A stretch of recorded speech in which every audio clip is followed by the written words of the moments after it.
colocou no seu coração, né? Como a gente tinha comentado, esse livro ele tem muitas porções assim maravilhosas da palavra de Deus, né? Um Isso. entendimento assim Uhum. muito profundo até de certas questões que até então a gente tem ali na palavra, que às vezes a gente vê, que às vezes a gente lê, mas infelizmente às vezes a gente não se apropria. E Isso. aí, com certeza, quando a gente vai ali mastigando cada vez mais a palavra, estudando mais ela, a gente vai tendo essa revelação e esse entendimento. Então, aquilo que o Senhor colocou no seu coração, fique à vontade, amiga. Então, como eu falei a você aí, né, a primeira vista que eu vi esse livro, geralmente você lê assim, né, minha boca grande. Você lembra logo assim, né, o que será que essa autora está falando? Será que ela, né, diante do ser humano em si, né, de repente, diante das insatisfações, diante das relações conflituosas, né, a tendência do ser humano é criticar o outro, às vezes, né, estar falando ali, se queixando do outro. Mas aí, quando você entra em contato com essa leitura, você vê que não tem nada a ver, não é, com isso. Você já deu aí uma introdução. Na verdade, eu vejo essa leitura como um convite, né, um convite da leitora, né, para que a gente esteja treinando a nossa língua, como você bem aí falou, né, e o Tiago, o apóstolo Tiago, lá no capítulo 3, né, a partir dali do versículo 4 até o 8, né, como é citado no livro, ele traz muito isso, né, essa língua como indomável, né, a língua ela é um pedacinho de carne e que muitas vezes, né, incendeia, né, é como se fosse realmente isso, às vezes, diante de uma situação que às vezes é uma gotinha d'água, muitas vezes, se nós não tivermos cuidado, né, vira realmente um incêndio, né.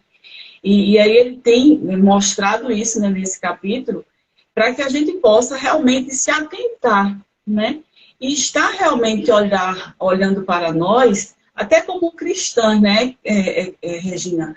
Porque assim, né, como você trouxe aí, né, que é até um alerta do Senhor Jesus, né, que nós vamos dar conta, né? Isso. Então, muitas vezes a gente até pensa que é bobagem, né? Como é que a gente se acordou hoje? O que é que veio, né, na nossa mente? O que é que primeiramente passou? Será que muitas vezes a gente já se acorda, né, ali pensando, né? Como é que será meu dia hoje? Vai ser igual amanhã? Minha vida não muda, nada muda, né? E muitas vezes não faz nada de fato para mudar. Então, muitas vezes, nós mesmos profetizamos algo para nossas vidas, né? O contrário. E a palavra está ali na nossa frente, né? Como diz lá em Romanos, a palavra está no na nossa frente. A gente até lê, mas muitas vezes a gente se pega falando o contrário do que diz a palavra de Deus. Então eu percebo que essa leitura, ela traz exatamente, né, esse convite a estar treinando a nossa língua, né, para falarmos segundo a palavra de Deus, Isso. né? E Verdade. que por mais que nós não dominamos ali, né, a nossa língua, sabemos que a força maior da nossa vida é o Espírito Santo de Deus, né? E que um dos frutos ali, né, do Espírito Santo é o controle, né, o domínio próprio.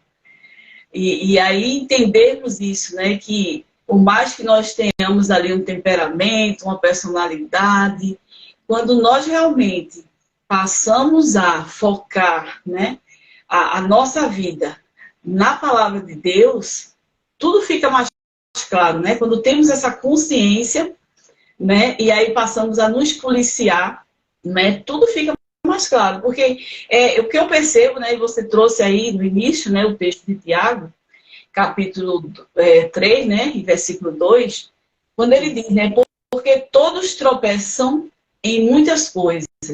Se alguém não tropeça no falar, é perfeito, varão, capaz de refrear também todo o corpo, né? Esse perfeito aí, em alguns autores, né, bíblicos, tem a ver com a questão da maturidade, né?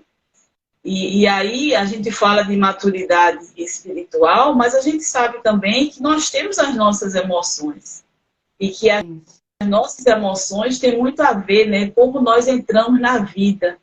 E muitas vezes você vê pessoas até maduras espiritualmente, no sentido de conhecimento, mas aí quando chega, às vezes, né, na questão emocional, vivencial, né?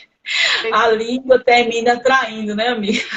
A língua termina não tendo controle, né? Porque é importante. Pode falar, amiga. Porque, inclusive, amiga, essa questão do emocional e do espiritual, né?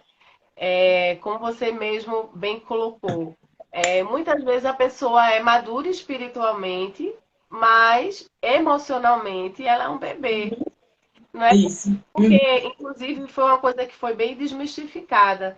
Eu estou lendo um livro sobre espiritualidade saudável, emocionalmente saudável. Uhum. Maravilhoso esse livro. Eu Talvez tô seja o falando desse próximo, livro. né? Uhum. Uhum. Mas vamos falar justamente acerca disso. Aí que ele faz assim, será que uma pessoa sem a espiritualidade, ela pode ser emocionalmente saudável? Na nossa cabeça, muitas vezes, pela própria religiosidade, a gente diz, não, não tem como. Não tem como uma pessoa não ter a espiritualidade desenvolvida e ser emocionalmente saudável. Mas o livro desmistifica isso. Ele diz completamente o contrário. Pode sim. Tem pessoas que são emocionalmente saudáveis e não acessou essa espiritualidade. Uhum. Isso. Contrapartida, né, seria muito interessante e muito bom a pessoa ter essa maturidade espiritual e também, né, essa questão da maturidade emocional. Isso. Dois podem se juntar, né? E a gente pode sim viver uma vida abundante, que eu acredito que é essa vida abundante que Deus tem para nós, Com né? certeza.